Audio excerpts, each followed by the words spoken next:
Ayan, sa mahilig din dyan kumain ng Korean foods. Ito na yung isa sa mga paborito ko, yung tteokbokki.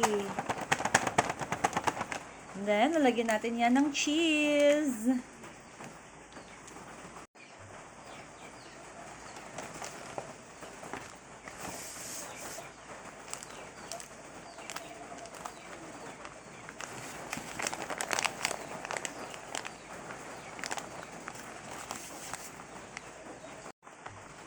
Ayan na, after natin mabuksan, wash your rice cake with water. Hugasan lang natin to mga guys.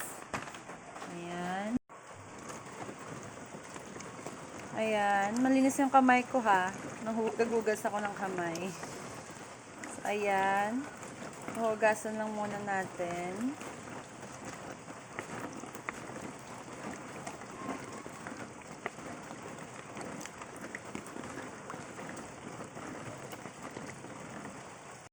Ayan, magbuhos lang tayo ng tubig, 200 ml of water, and then ilalagay natin yung rice cake sauce powder.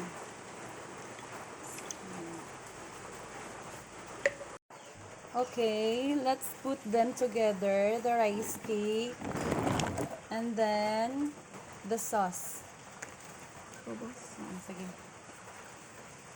And let's boil it in for 2 minutes. So, the time is 3:32. 3:34 ano to na. Ayan. Ibo-boil lang po natin ng 2 minutes. Ay! 2 minutes.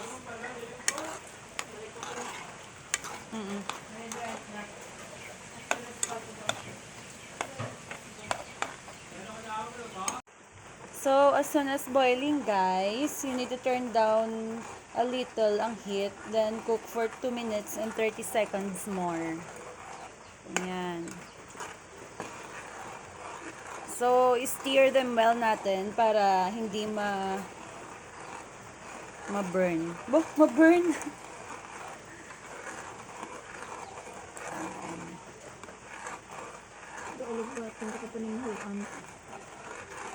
Ayan.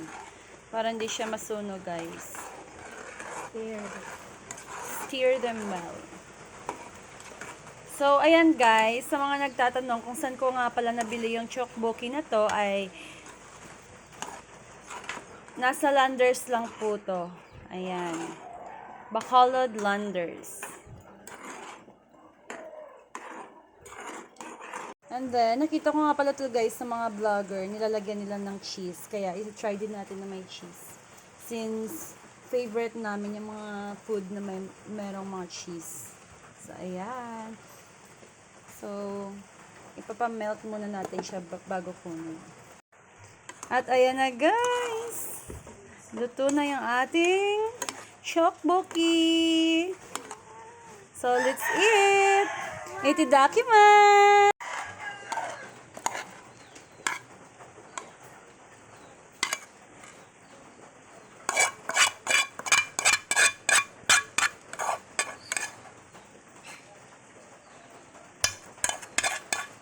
Serve na natin guys. Excited na akong kumain. Ayun lang. Thank you for watching. Bye!